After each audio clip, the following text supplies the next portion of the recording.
Hi, this is Dee, and it's Saturday night. Yay! Um,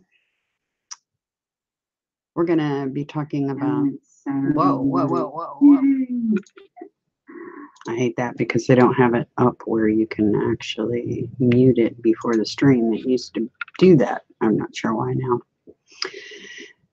Anyway, Saturday night, and we're gonna be talking about Apollyon Rising 2012. Something interesting about that year.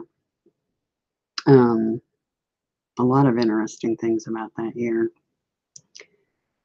It seems a lot of people started waking up that year, 2012. Seems to be something to that. But I hope you had a really fantastic week and a really great weekend so far.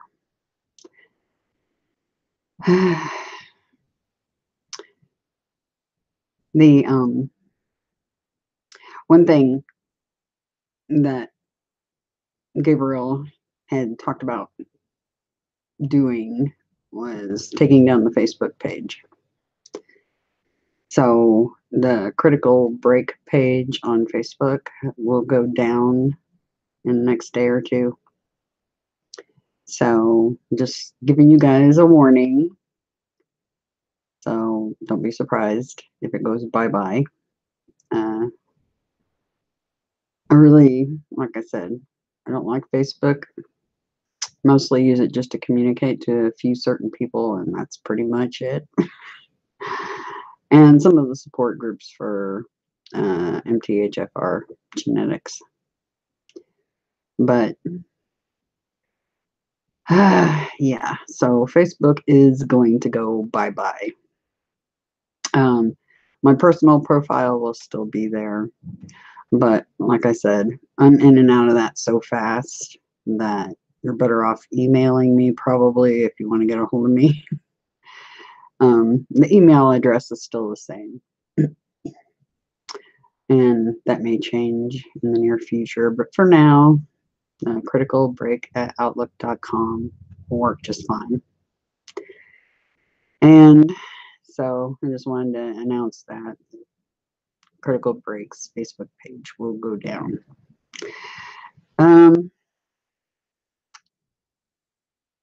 Yeah, this Apollyon Rising 2012 had everything to do. I got a vision on Valentine's Day. And that vision involved an 8, well, the infinity sign in an 8 upright in an oval. And then it morphed and turned into a 2 with some 8s. And I didn't know what it meant. I was like, okay, that's odd. And come to find out, it meant a whole bunch. And the day I got it, Valentine's Day, was significant. So, gotta pay attention to those little tiny hints that come in like that. But hope you all hang in here with me on this one, because this one's going to get deep about some things of great interest dealing with that vision.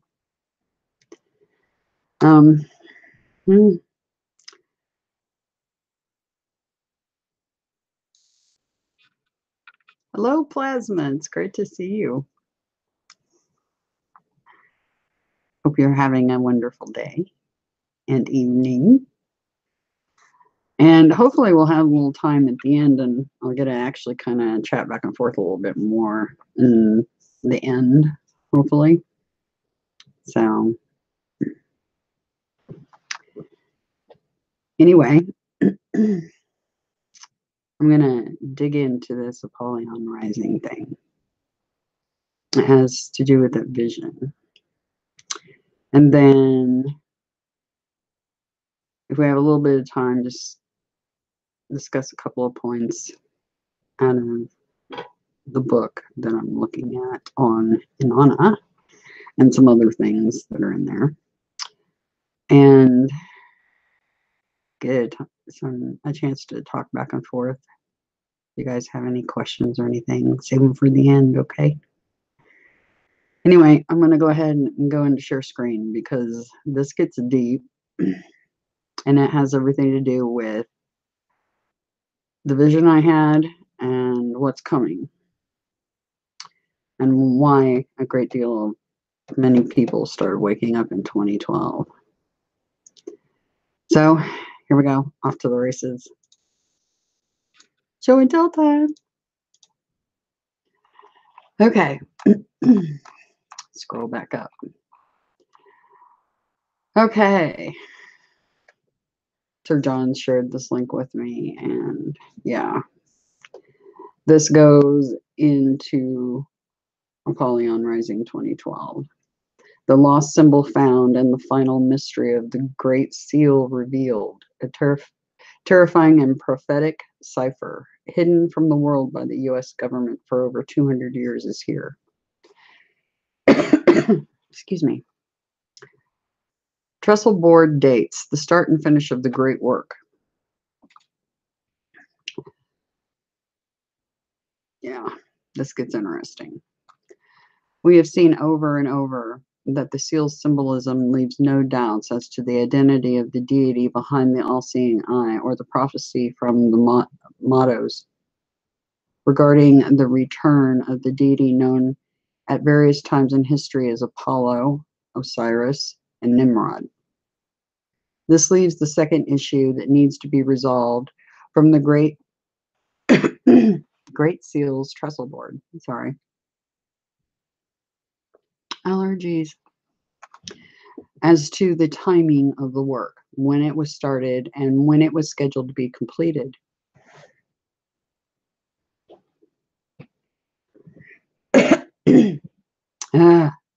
If the throat cooperates. One key to the starting date of this mystical work is magnificently ciphered in the number 888. Yeah, that magnificent eights thing was coming up in my codes. I got that vision of the eights that the two dropped in front of. That started out as an infinity symbol with an oval around it. The sum of the letters in Greek for the name of Jesus. Each Greek letter represents a number. This has everything to do with gematria, guys. And them using gematria to help communicate. What's interesting is I get the feeling that in those codes has something to do with me actually speaking it, verbalizing it. You know, we speak and spell in spells, right? I think me actually verbalizing the codes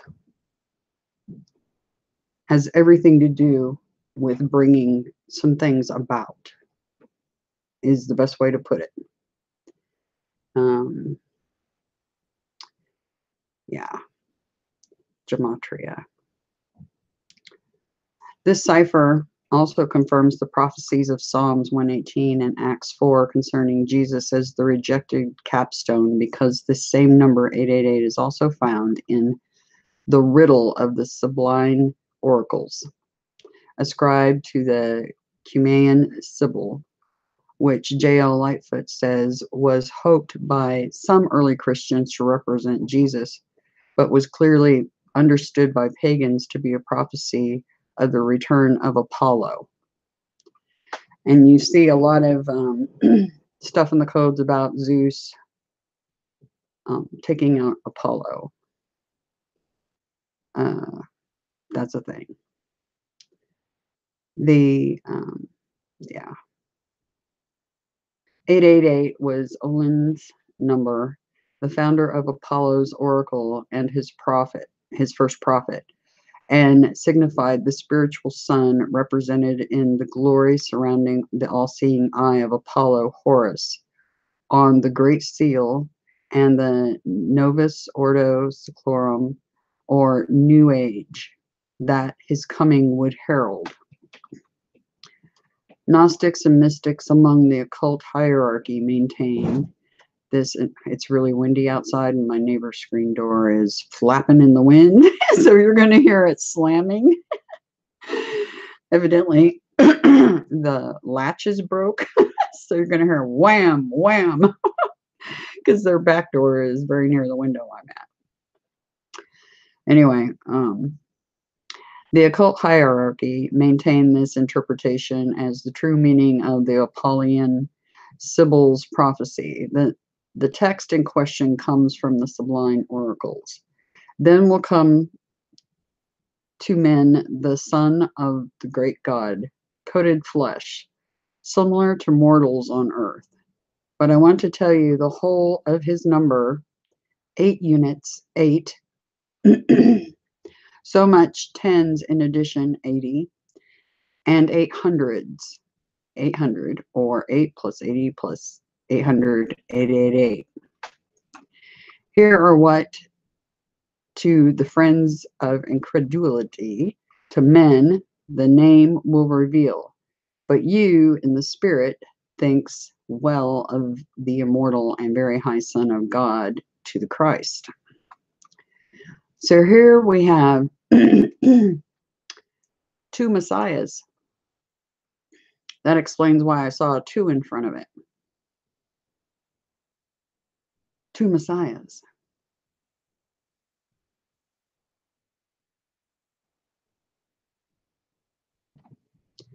You know, the church doctrine has gone a very long way into telling everybody that Jesus is coming back.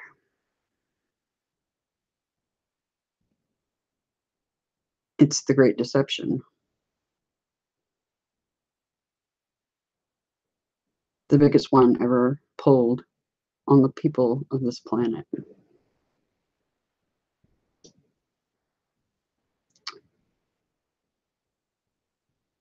Told you there was more than one. I'm not kidding. Many of you are going to be shocked by this information. Others are going to go, yep, we knew that. Some of you are so clueless about what's really going on. There are 2.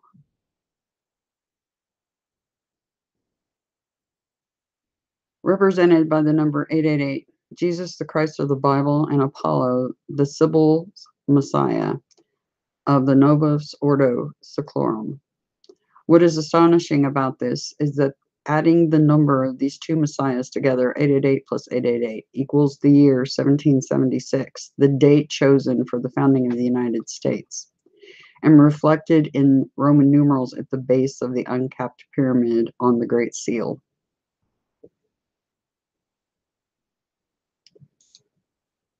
Yeah.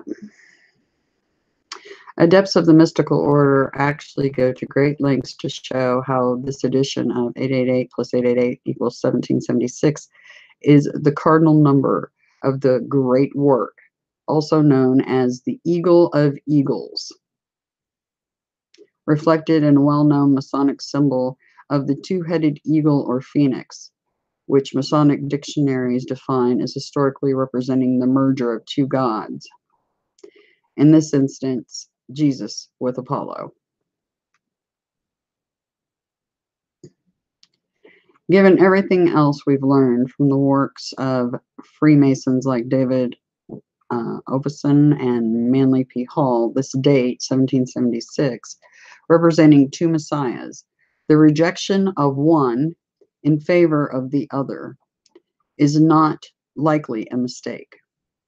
Thus, the Trestle Board's 1776 beginning date for the great work of the craft truly marked the start in history of secret doctrine of Masonic Illuminatus toward establishing a new Atlantis in anticipation of the return of their founder and deity, Apollo, Osiris, Nimrod. To further verify this part of the cipher pointing to an alternate capstone or second Messiah, the 1776 at the base of the pyramid is understood by Masons worldwide to be the year 5776, Anno Lucius, in the year of light.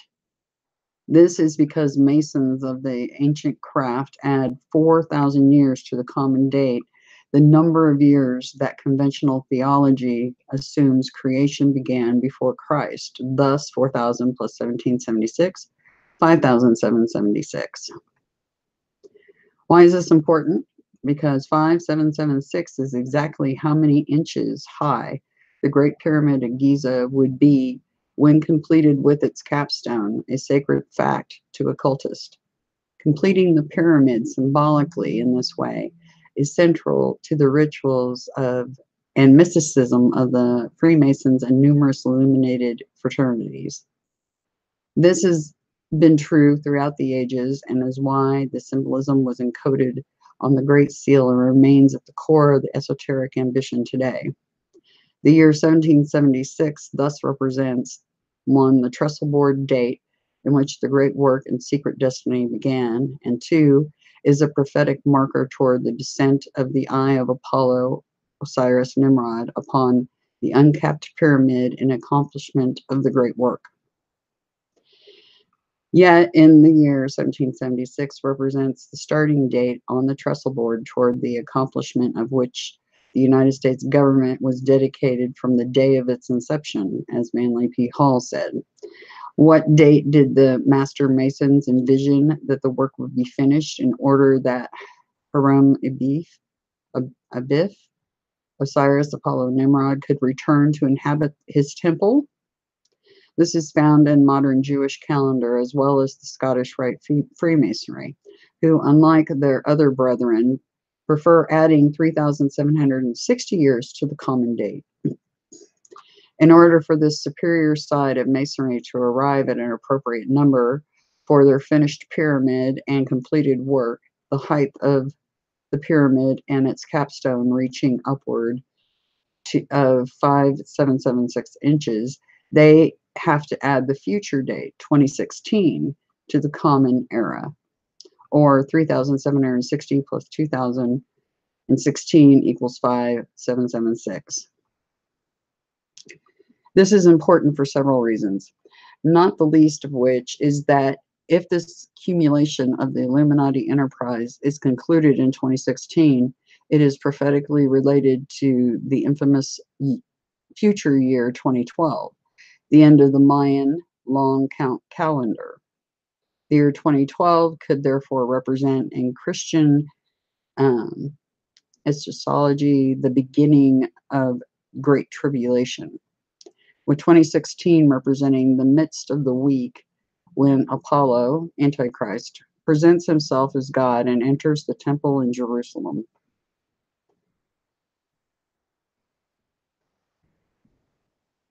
Yeah.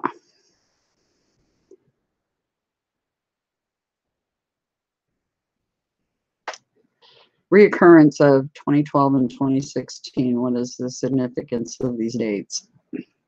As the reader will discover in my upcoming book, Apollyon Rising 2012, the year dates 2012 and 2016 appear on dozens of occasions in connection to the Masonic prophecy of the coming of, we'll just go with Apollo. We will reveal how these years are encoded on the Great Seal of the United States and several other important Masonic ciphers, including the True Lost Symbol. This part of the book is going to shock people. The Capitol Dome in Washington, D.C., and the First Degree Masonic Trestle Board. But first, let me offer several tidbits related to end-time scenarios that some readers may find interesting.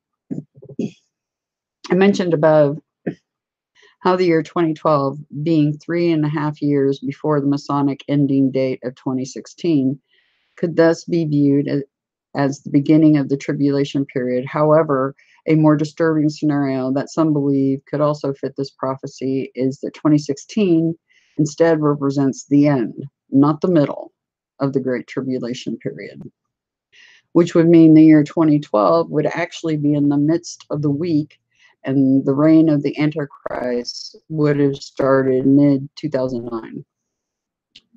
Though we see no solid evidence of this at this time, scholars believe the first 3.5 years of Antichrist's kingdom holds relative calm anyway, even temporarily producing what at first appears to be answers for mankind's greatest needs, and that during this time the Antichrist is not known for who he really is. Ordo ab chao first creates chaos, then answers to Earth's problems begin to arrive just as the world is losing hope. Then, in the middle of the week, things explode and people understand who they have put into position of unparalleled earthly authority.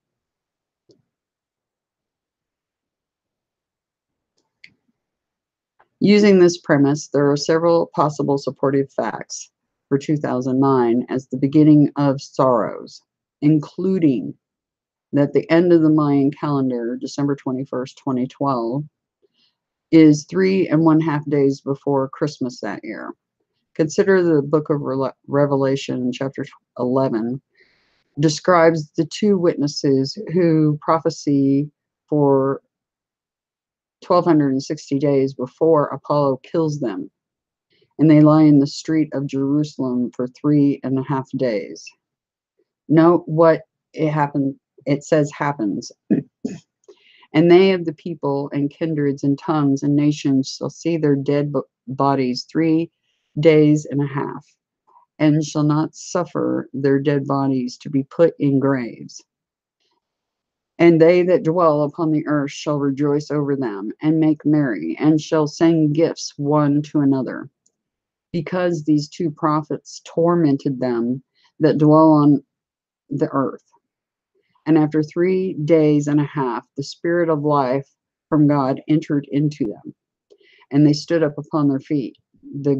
And great fear fell upon them which saw them. Revelation 11, 9 through 11. Interesting numbers. 9/11. Revelation 11, 9/11. And people ponder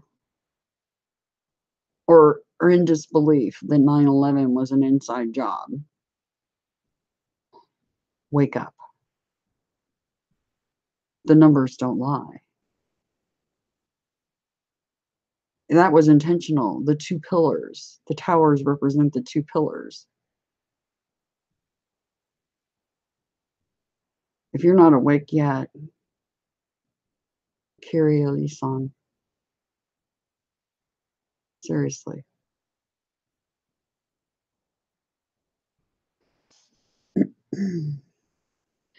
It is possible that the text above is describing the two witnesses being killed during the Christmas season because people are making merry and sending gifts to one another around the world.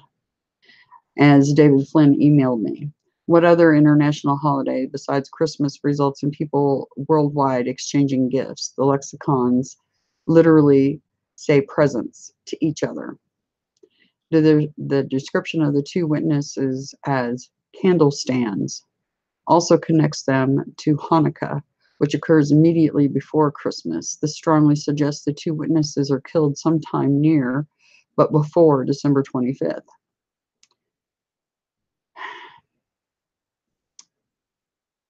They got it wrong. They got it wrong. They said making merry and sending gifts. I was given this vision on Valentine's Day. It's Valentine's Day. It's not Christmas or Hanukkah.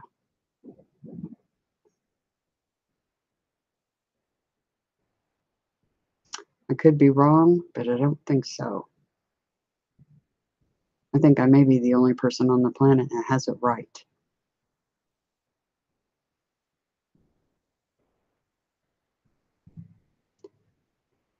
I guess we shall see, huh? Wow.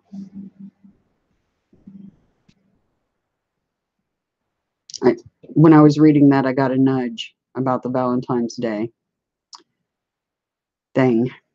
That's why I got that vision of the 8th, Valentine's. This could mean the end of the Mayan calendar. December 21st, 2012 is the very day the two witnesses are killed by Apollo, as this Mayan ending date is 3.5 days before Christmas. This would also indicate that the middle of the Great Tribulation period is December 21st, 2012. On the other hand, people who believe in the pre-tribulation rapture would point out that the catching away of the saints did not happen in 2009, and therefore the Masonic date 2016 might better represent the midst of the week. See Daniel 9:27, Revelation 11:13. When Apollo, Antichrist, presents himself as God and sets up the abomination in the temple in Jerusalem. Under this scenario, the year 2012 would represent the beginning of the Great Tribulation period, 3.5 years before mid-2016. That the year 2012 marks the beginning of the Great Tribulation not only could fit the Bible prophecy, as it is in the midst of the week, 3.5 years into the Great Tribulation period, when Antichrist enthrones himself as God in the temple. This would also conform well with the Masonic and Great Seal prophecies forecasting the return of the Great Architect and Hiram Abiff, Apollo, who enters the finished temple as God. In this case, mid-2016, which is 3.5 years following 2012. One thing I can tell you guys right now, they're not going to tell you on the news when Apollo, Osiris Nimrod, enters the temple. So there's no way for you all to know this. The only thing that I can tell you is my vision with the 8s and the 2, and it was on Valentine's Day. There's a reason.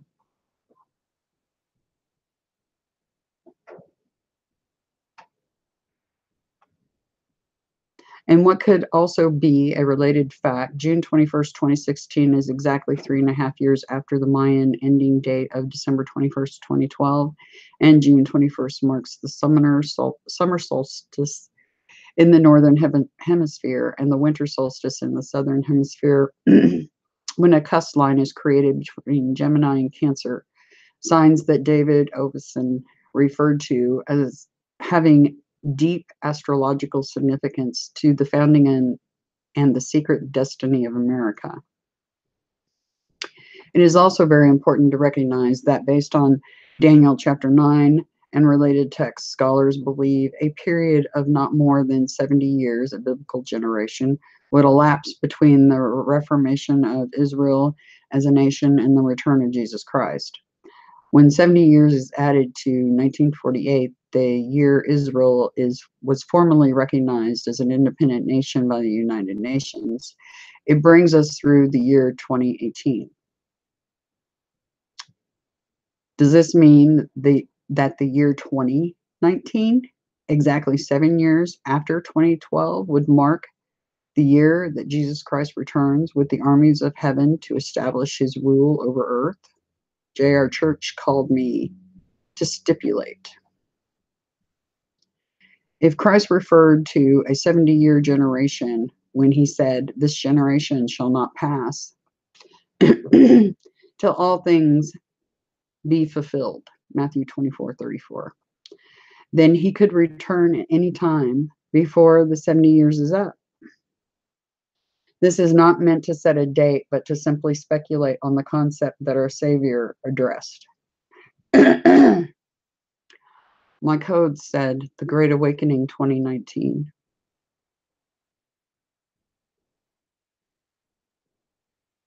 Valentine's Day. It may have already just happened. Apollo entering the temple. We won't know that because they're not going to announce that on the news. No way, no how. Is that why I got the vision that day?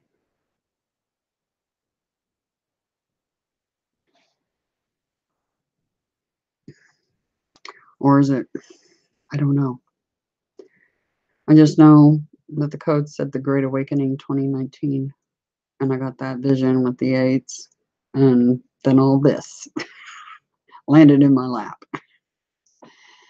This advice would seem more in line with the first scenario above, that the 7-year period of tribulation began in 2009, though JR personally would certainly not set dates. Interestingly, Islamic scholars also view this time as prophetically important. Yeah, it is.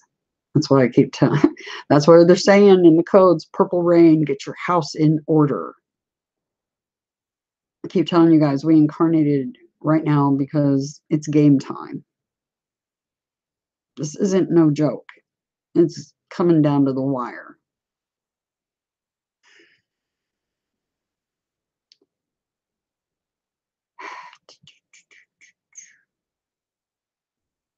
The author of The Day of Wrath, Sefer Abdin, I'm not even going to go with pronounce his name. It's right here if you guys want to read it, writes at IslamicAwakening.com. When Daniel specified the period between its distresses and relief, between the era of anguish and the era of blessing, he put it as 45 years.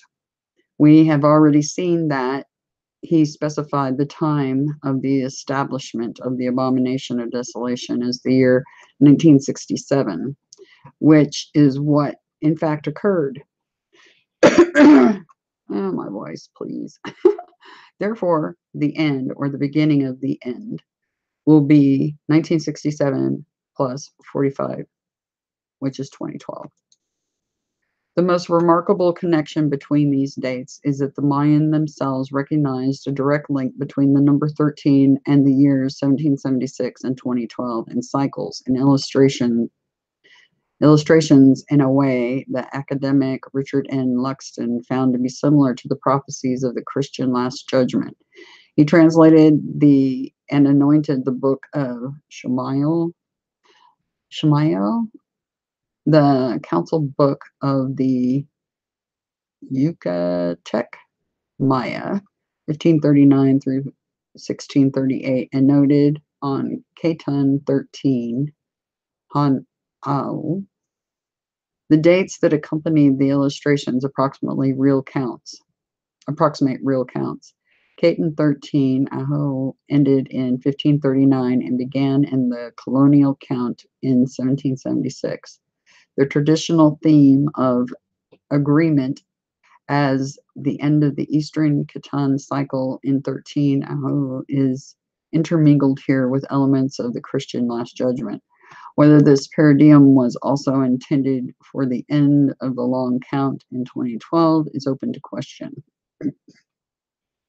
Religious ceremonies and prophecies accompanied Mayan Ketans and Luxton's connection to the Christian Last Judgment and the 13 Ketans. So approximately 19.7 years between 1776 and 2012 is drawn from the prophecies of the Mayan prophet Chileum Balaam. Written down in about the year 1595, the oracle Shalom Balaam, or jaguar shaman, said the end of this period would witness the judgment of God in the form of social collapse, epidemics, plagues, and famine. The same period would see the coming of two great prophets, one after the other, according to the Mayan prophecy. Is this the false prophet paving the way for the Antichrist? There's a bunch of them running around. Makes it really hard to identify. I can think of 20 just at a first thought that are spreading their BS. It is no coincidence that the start and ending dates of the final 13 Catons of the Mesoamerica Mayan long count calendar are reflected in the 13 steps on the pyramid of the United States Great Seal. That the steps of the pyramid are intended to convey units of time has been an open secret for many years.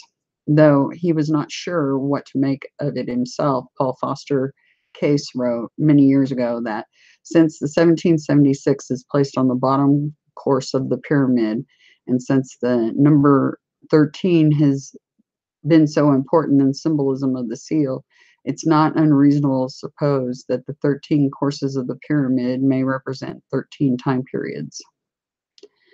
John Kinney made an important, intriguing observation directly coupling the Great Seal's trestle board date 1776 and the Mayan ending date of 2012. The seal shows a 13-step pyramid with 1776 in Roman numerals right here.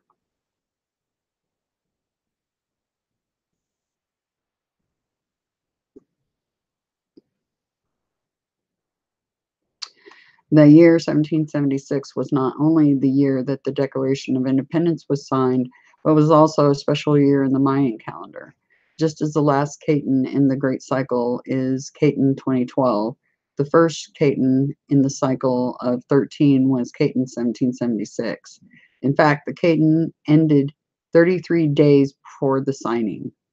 So 1776 is the bottom level of the pyramid, where the date is actually inscribed. The top of the pyramid is therefore 2012.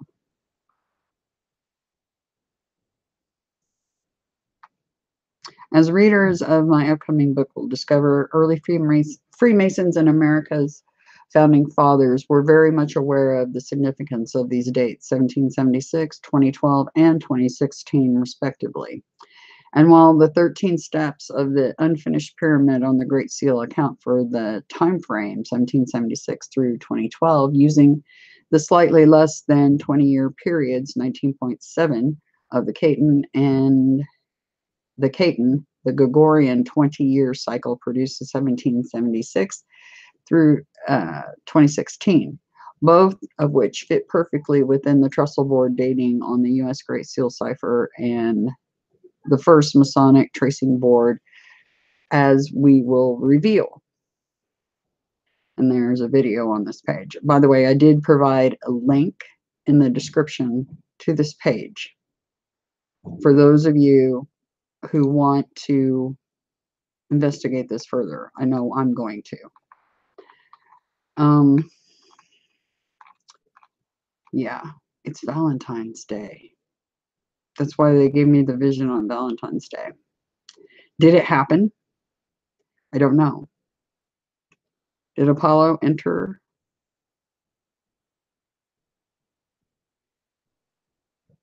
the temple on the 14th of this month? Or is it coming this coming year? If he already entered the temple, yeah, wow. Anyway, so the 2888 thing that I got is highly symbolic. That vision I got, I had no idea how important it was until St. John sent me this link. And I'm like, oh crap. So that 8 with the oval around it that morphed into the 2 with the 8s. There's a real savior and then Apollo. Okay? Told you guys there's at least 2 Jesuses. They're different ET races, I believe. Not positive on that, but I believe so.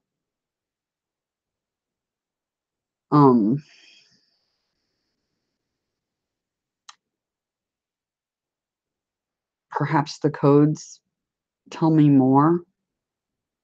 Admittedly, there's lots of codes I haven't even gotten a chance to look at because there's so much. They may tell me whether this has occurred or not. or if it's going to this coming year. I know it's soon. I feel it. Many of you feel it. You feel something big is going to happen or has happened. Anyway, you want real prophecy? I gave it to you during the last stream and this stream.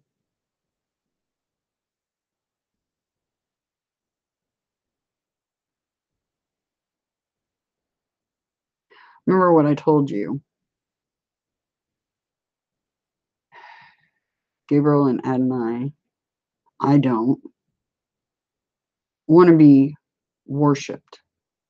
That is not the intent. Never was, never supposed to be. If anybody requires you to bow down and worship them, you need to get away from them as fast as you can. Because they don't care about you.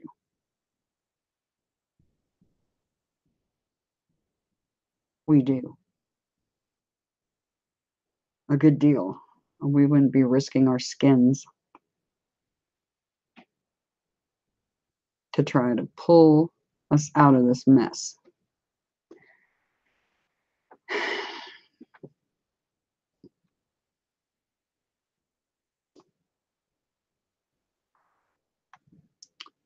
You know,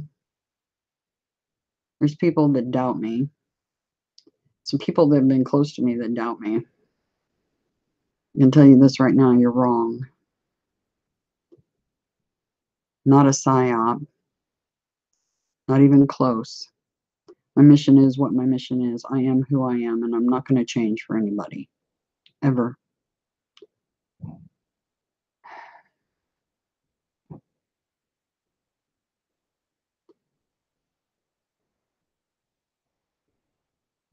If my channel art or what I'm trying to accomplish bothers you, go away.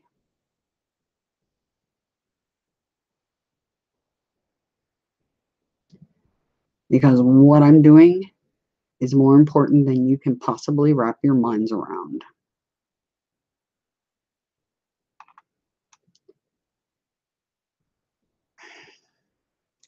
Was given the vision on Valentine's Day. And I was sitting here racking my brain because, like I told you all, you were loved beyond your wildest dreams. This isn't about whether you're an O neg. This isn't whether you're an RH negative, an RH positive. This doesn't matter what your race, your religion, any background stuff, sexual preferences. We don't care. None of our business. What matters to us is the innocence inside you, your souls. That's what matters. That's the only thing that matters.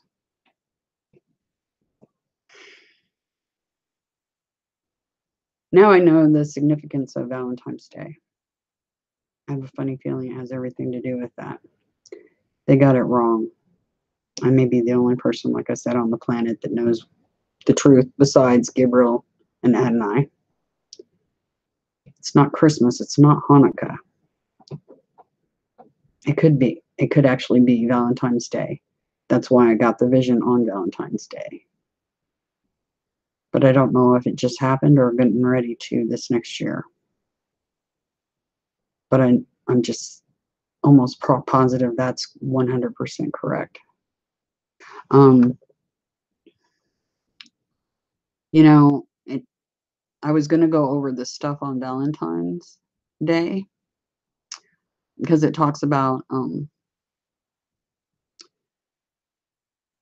this Roman emperor that forbade the troops to marry because he said unmarried soldiers made better soldiers. And there was a Valentine that actually was marrying them in secret. And he would cut out little paper hearts for them. This is about heart. It is about your soul. But the reason I was given that vision on Valentine's Day is very significant. And it has a lot more to do with than just this. It has everything to do with this. Boy, it's windy. Crazy windy. Oh, let's see. Was there anything? Oh, yeah. I was going to share this a little bit. I'll check the chat real quick before I share this. So, hey, Miss Patricia. It's great to see you. Hope you're doing well. Anyway, so I came upon this in the website of biblioapocalypse.net. Everything's been tampered with. Clear down to the text that were on clay tablets. This book sitting beside me verifies that.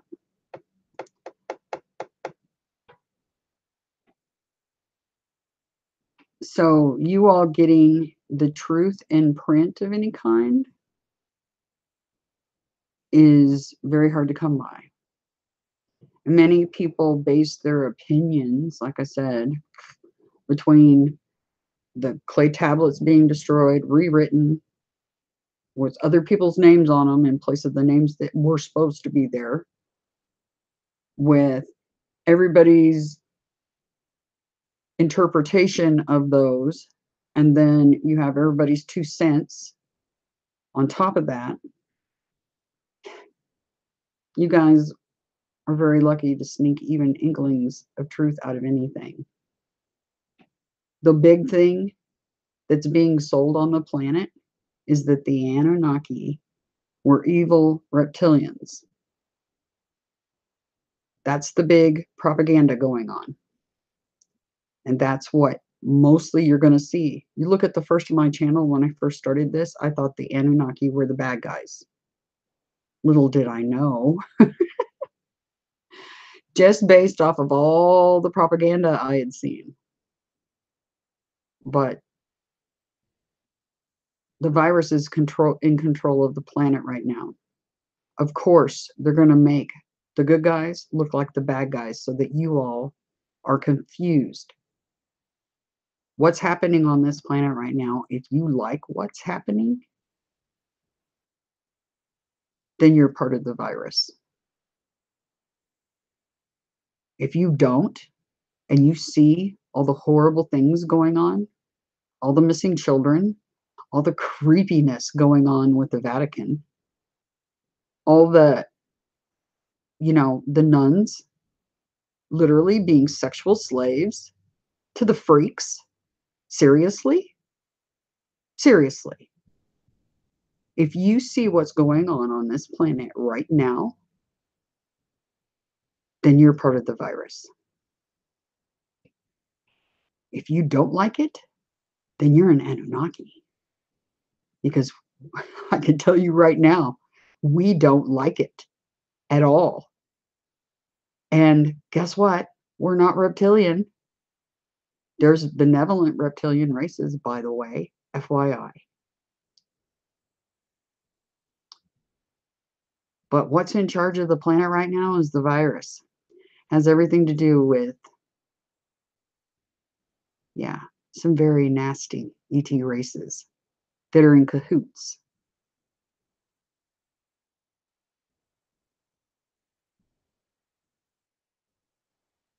All you have to do is follow the money trail. Look at religion, government, and history, and what's going on right now. Because their idea is to permanently mind control you. And they say it's the Anunnaki that are looking to do mass mind control.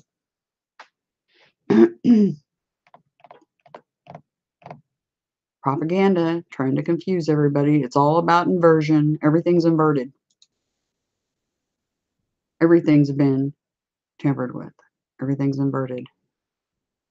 Anyway, it talks about Sumer and Mesopotamia here, Babylon. This person, whoever wrote this, was basing it off of the propaganda that they've seen, just like I saw. I understand how they came to the conclusion they did, but they stopped digging. If they hadn't have stopped digging, they would have known the truth and they wouldn't have written this document. So people are just regurgitating the lies that they're being shown.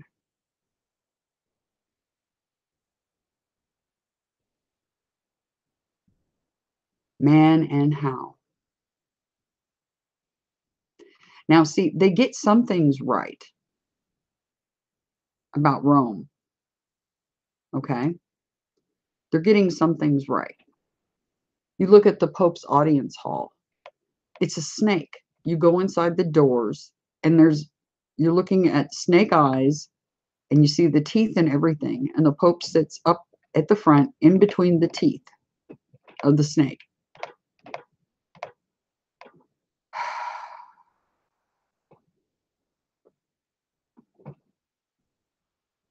But they got it wrong. The Anunnaki is not the problem.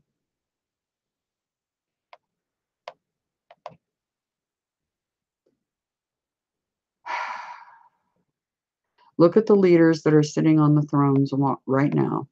See, this one's tracking Anunnaki bloodlines, moved through London, William of Orange, and they're right to a point. But you see the crap going on the earth right now. And who's on the throne right now? You tell me.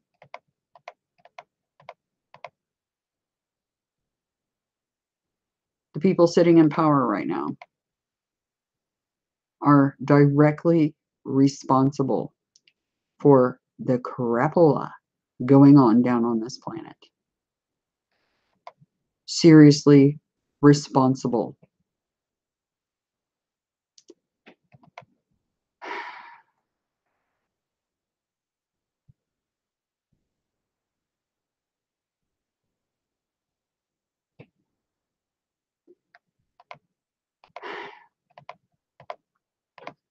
They talk about to suppress the ancient knowledge, not least that of true history. It was necessary to destroy the outward expression of goddess worship while its initiates continued to do business as usual.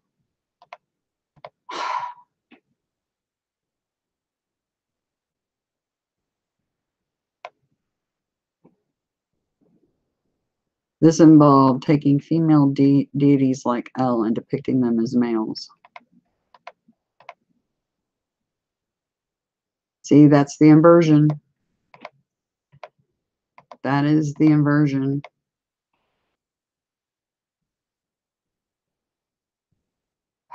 Wow.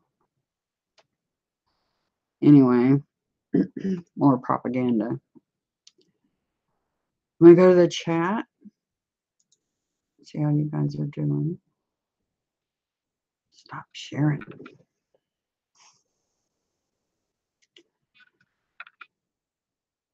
Miss Truth Seeker, it's great to see you. Miss Seeley, Miss Ruby, very good to see all of you. Anyway, so we have a problem. Did Apollo enter the temple on Valentine's Day this year?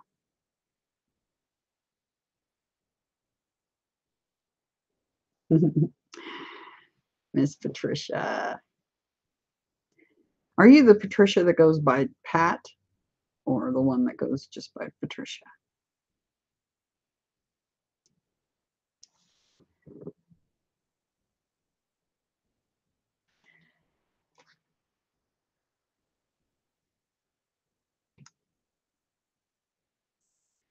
There's a lot. They do love to invert. They love to take the symbol of the goddess and invert it. Upright.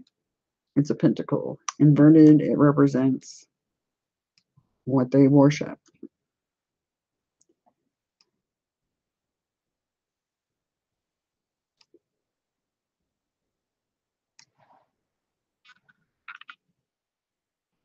Okay, this Patricia goes by Patty or Patricia. Okay, awesome. Because one of them goes by Pat. I know that. I'm just trying to sort out which Patricia is which. Some interesting things in this book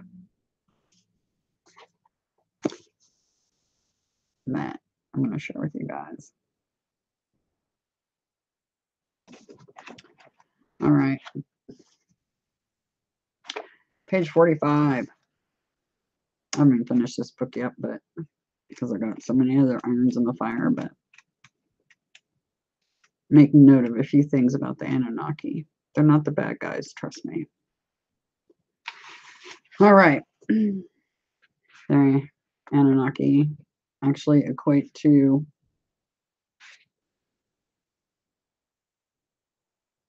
the bloodline, the real one, not the inversion stuff. 45.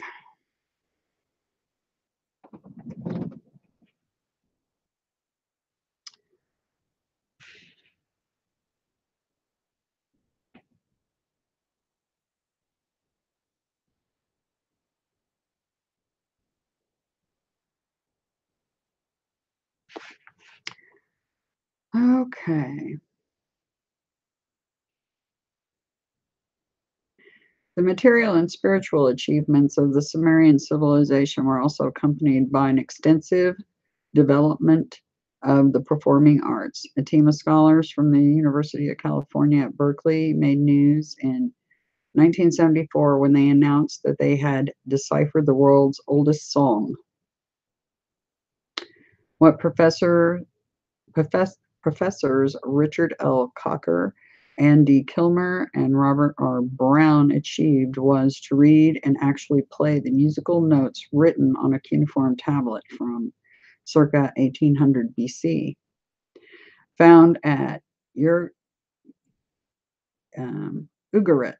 in the Mediterranean coast, now in Syria. Remember, I told you guys Syria is more important than people lead to believe.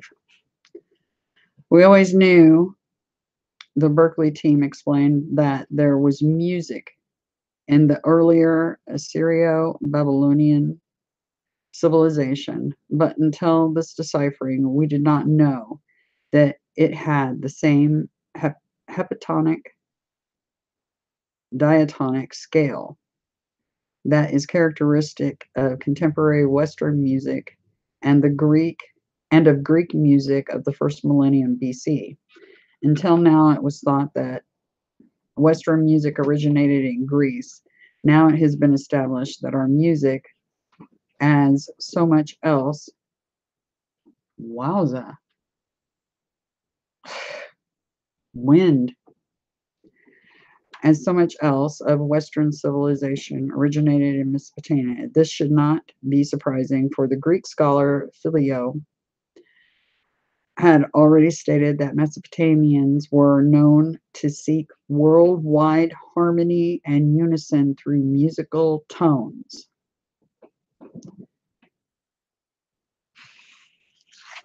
There is no doubt that music and song must also be claimed as a Sumerian first. And it shows them playing a harp.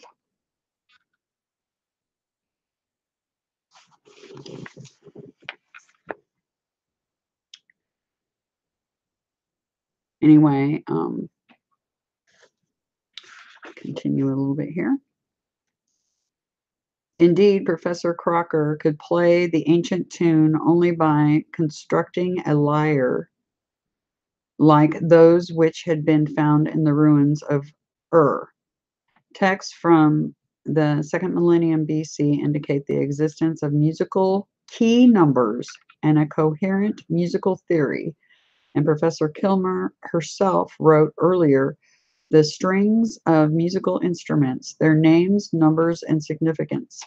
That many Sumerian hymnal texts had what appeared to be musical notations in the margins. The Sumerians and their successors had a full musical life, she concluded. No wonder then that we find a great variety of musical instruments as well as singers and dancers performing depicted on cylinder seals and clay tablets.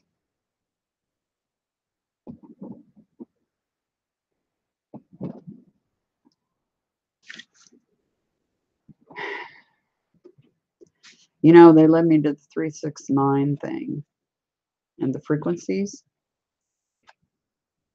There's something really big about that. Really big. And you heard that they made notes out to the side of their text because I have a feeling that they use certain frequencies in certain ways to move things as weapons and other things besides just music to enjoy. Oh, another thing I want to point out. The departure of Anu and Antu, 93.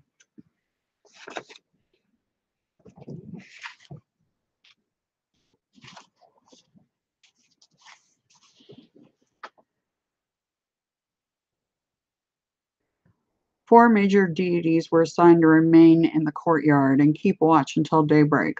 Others were stationed at various designated gates.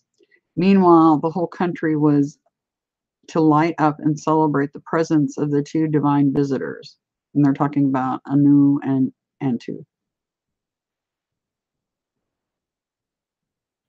On a signal from the main temple, the priest of all the other temples of Uruk were to use torches to start bonfires, and the priest in the other cities, seeing the bonfires at Uruk, would do likewise. Then the people of the land shall light fires in their homes and shall offer banquets to all the gods.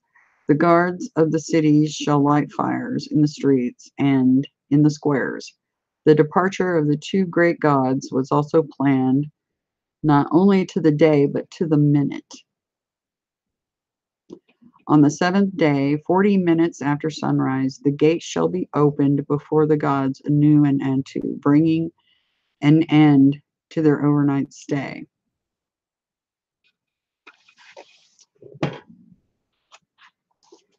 Fascinating. 105, memo.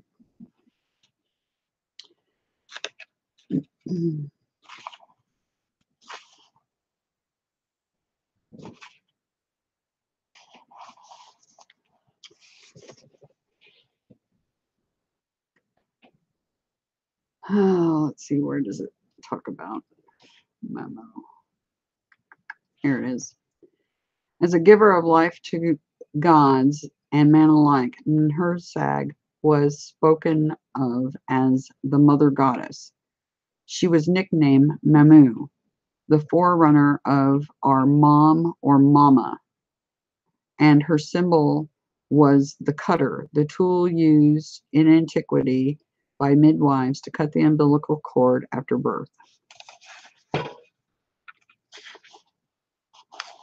which is the depiction in the middle there, this right here. That's the cutter.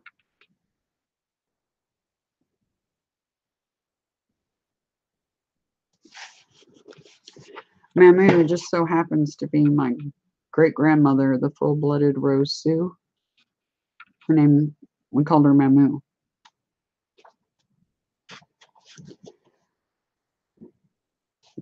Page 110.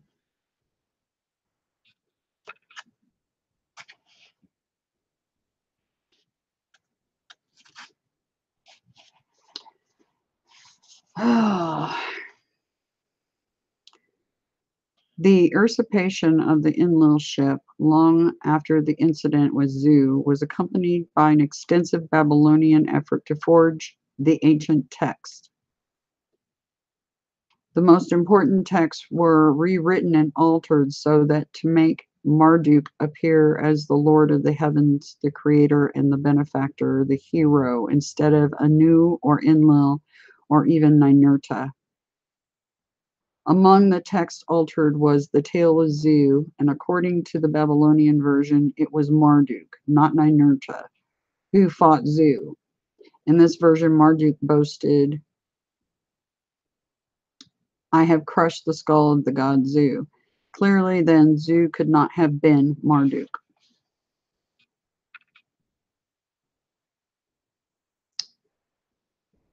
So, as I said,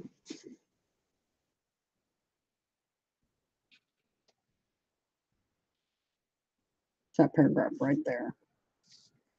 See if I can turn it. That's where it talks about that. The ancient texts were manipulated, even the clay tablets. How were you guys ever supposed to get the truth?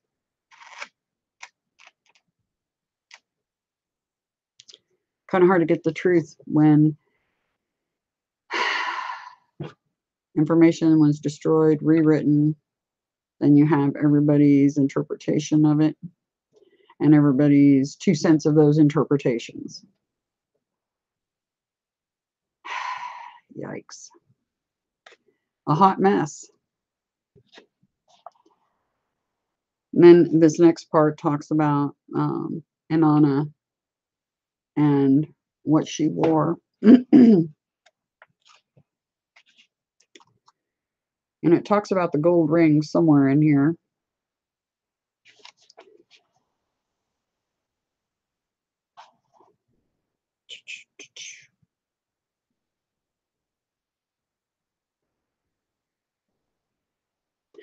I'm going to read this to you guys. Story time. The Nephilim people of the fiery rockets. Chapter 5. Sumerian and Akkadian texts leave no doubt that the peoples of the ancient Near East were certain that the gods of heaven and earth were able to rise from earth and ascend into the heavens, as well as roam earth's skies at will. In the text dealing with the rape of Inanna Ishtar by an unidentified person, he justifies his deed thus: "One day my queen, after crossing heaven, crossing earth, Inanna, after crossing heaven, crossing earth, after crossing Elam and Shavar, after crossing the Heroduli, approached weary, fell asleep. I saw her from the edge of my garden, kissed her, copulated with her." Inanna, here described as roaming the heavens over many lands that lie far apart, feats possible only by flying, herself spoke on another occasion of her flying. In a text which S. Langdon, in, I'm not even going to try to, Assyriology, named a classical liturgy to Inini, the goddess laments her expulsion from her city, acting on the instructions of Enlil, an emissary who brought to me the word of heaven, entered her throne room, his unwashed hands put upon me, and after other indignities, me from my temple they caused to fly. A queen am I whom from my city like a bird they caused to fly. Such a capability by Inanna, as well as other major gods, was often indicated by the ancient artists by depicting the gods anthropomorphic in all other respects, as we have seen with wings. The wings, as can be seen from numerous depictions, were not part of the body, not natural wings, but rather a decorative attachment to the god's clothing. And They talk about this little picture right here. Let me get it up closer.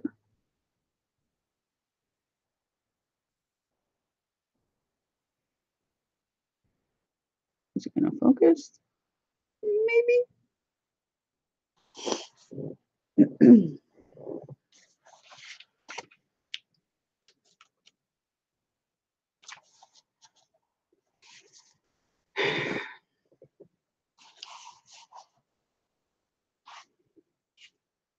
Okay. Inanna Ishtar, whose far-flung travels are mentioned in many ancient texts, commuted between her initial distant domain in Arata and her coveted abode in Uruk. She called upon Enki and Eridu and Enlil and Nippur, and visited her brother Utu at his headquarters in Sippar. But her most celebrated journey was to the lower world, the domain where her sister Ereshkigal. The journey was the subject not only of epic tales, but also the artistic depictions on cylinder seals, the latter showing the goddess with wings to stress the fact that she flew over from Sumer to the lower world. And there's a depiction of that here.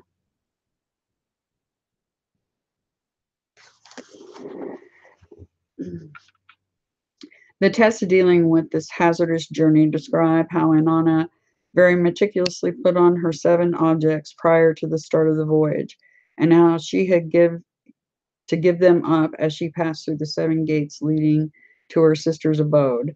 7 such objects are also mentioned in other texts dealing with Inanna's skyborne travels. And it talks about the Shagara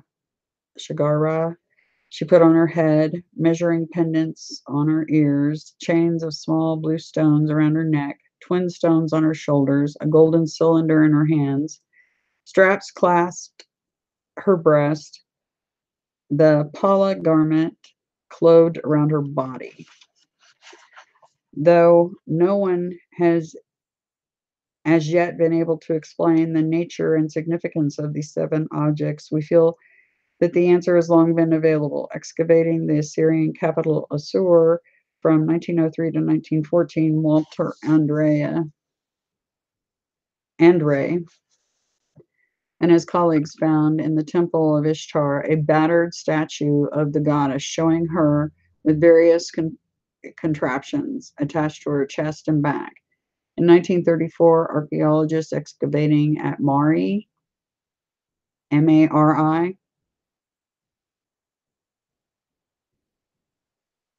look at the last stream, the Mari, M-A-R-I, came upon a similar but intact statue buried in the ground.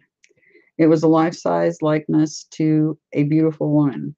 Her unusual headdress was adorned with a pair of horns, indicating that she was a goddess. Standing around the 4,000-year-old statue, the archaeologists were thrilled by her lifelike appearance.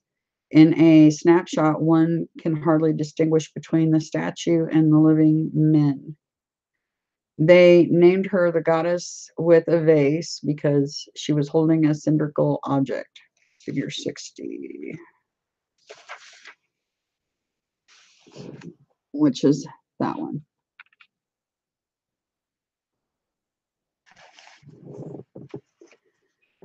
Okay. Unlike the flat carvings or bas reliefs, this life-size three-dimensional representation of the goddess reveals interesting features about her attire.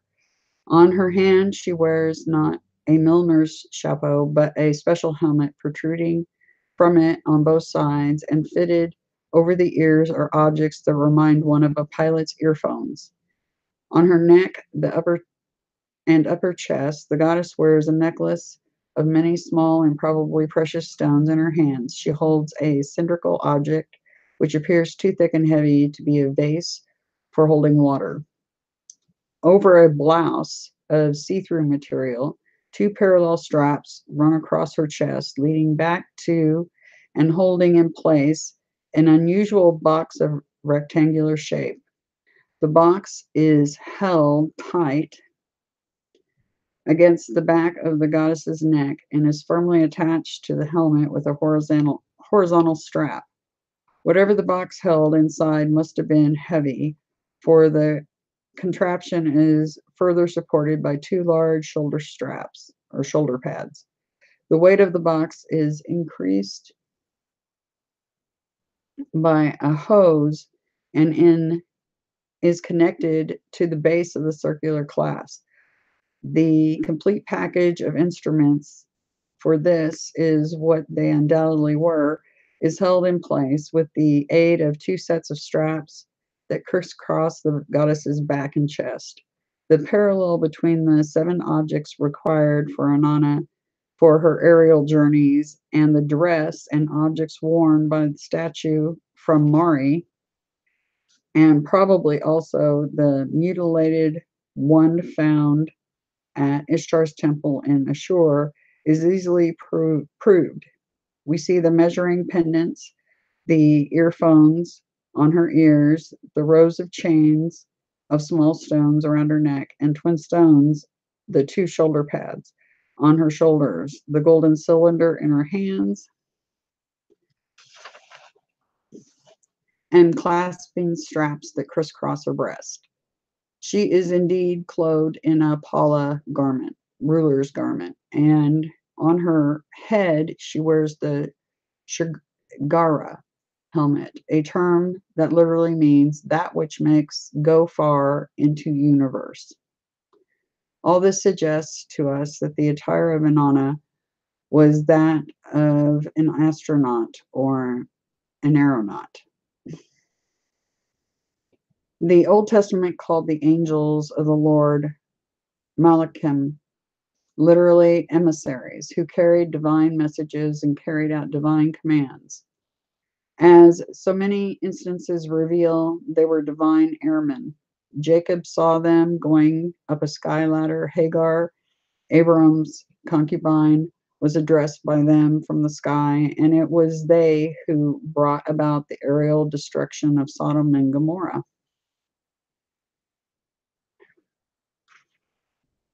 I'm trying to see where I might have said in the previous chapter about the.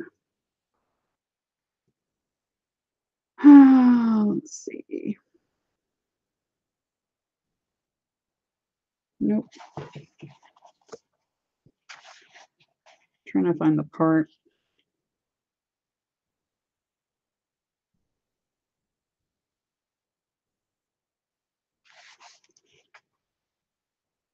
Okay.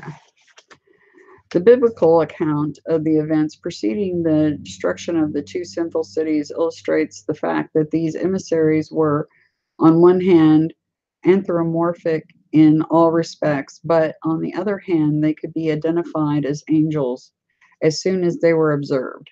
We learn that their appearance was sudden. Abraham raised his eyes, and lo and behold, there were three men standing by him. Bowing and calling them my lords, he pleaded with them, "Do not pass over thy servant," and prevailed on them to wash their feet, rest, and eat. Having done as Abraham had requested, two of the angels and the third man turned out to be the Lord himself.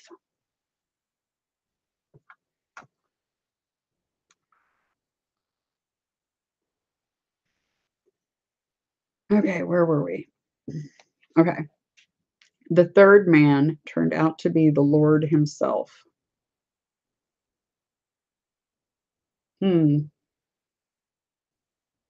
Lord Adonai.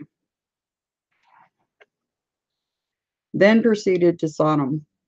Lot, the nephew of Abram, was sitting at the gate of Sodom, and when he saw them, he rose up to meet them and bowed to the ground and said, "If it pleases my lords, pray come to the house of thy servant and wash your feet and sleep overnight."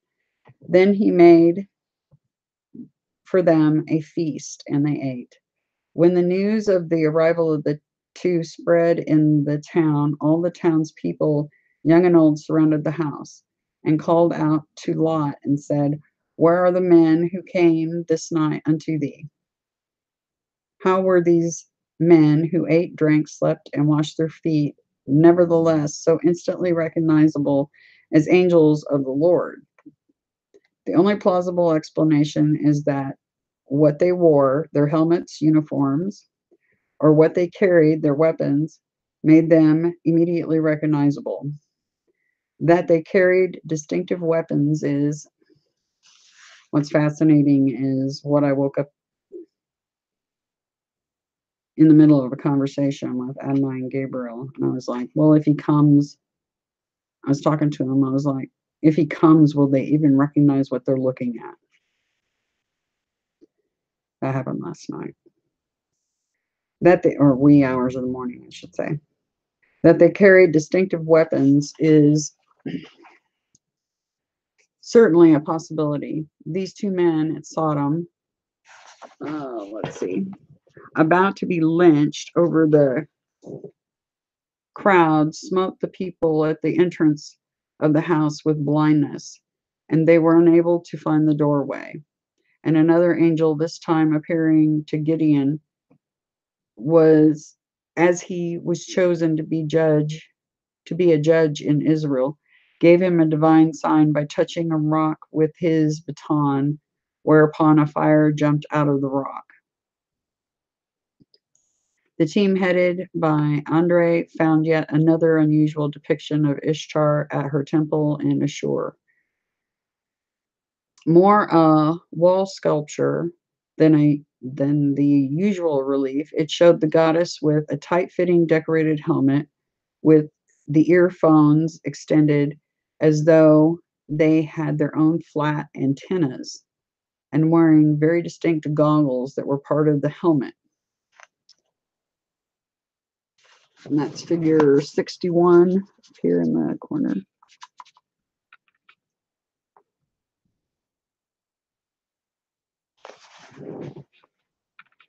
Needless to say, any man seeing a person, male or female, so clad would at once realize that he was encountering a divine aeronaut. Clay figurines found at Samaria sites and believed to be some 5,500 years old may well be crude representation of such malachim holding wand-like weapons.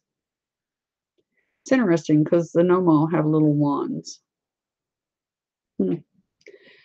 In one instance, the face is seen through a helmet's visor. In the other instance, the emissary wears the distinct divine conical headdress and a uniform studded with circular objects of unknown function.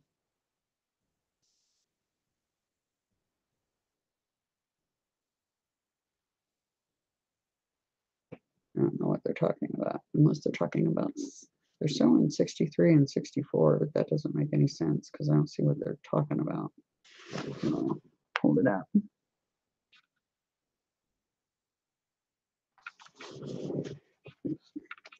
The eye slots or goggles of the figurines are a most interesting feature because the Near East in the 4th millennia BC was literally swamped with wafer-like figurines that depict a stylized manner the upper part of the deities, exaggerating their most prominent features, a conical helmet with elliptical visors or goggles.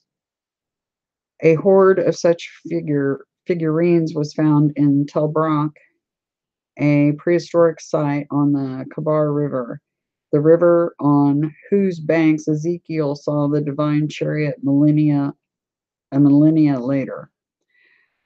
It is undoubtedly a mere coincidence that the Hittites, linked to Sumer and Akkad via the Kabor area, adopted as their own sign of the gods this symbol. See that little symbol right there? Interestingly, looks kind of like the infinity symbol.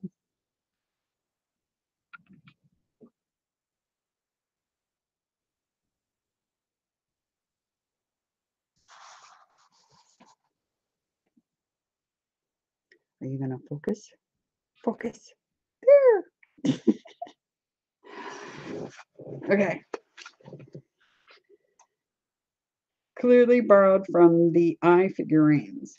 It is also no wonder that this symbol or hieroglyph for divine being expressed in artistic styles came to dominate the art not only of Asia Minor, but also early Greeks during the Minoan and Mycenaean periods.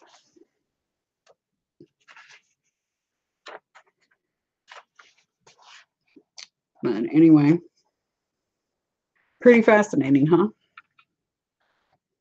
But there is a part here somewhere where it talks about the gold rings on her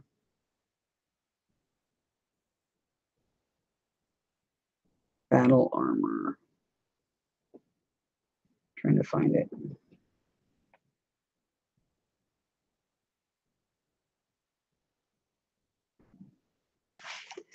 May have been further back.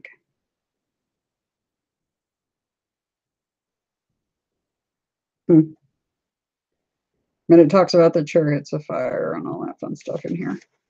Interesting book. If you haven't read it, you might take a peek. But anyway, fun times. So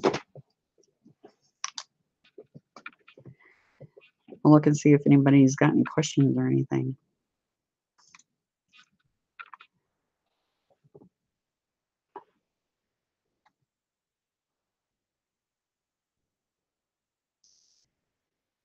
Yeah, Omega. Exactly, Miss Ruby. The infinity sign is the Omega. Yeah, the deception that's going on the planet is beyond. Everything's been inverted. That's why you kind of have to take the Bible with a grain of salt. Unfortunately. Which is really sad.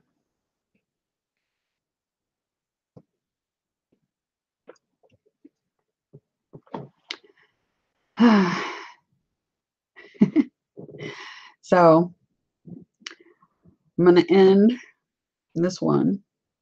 I've got a lot of other topics I need to talk about too, but I'm going to end for tonight because I'm getting tired.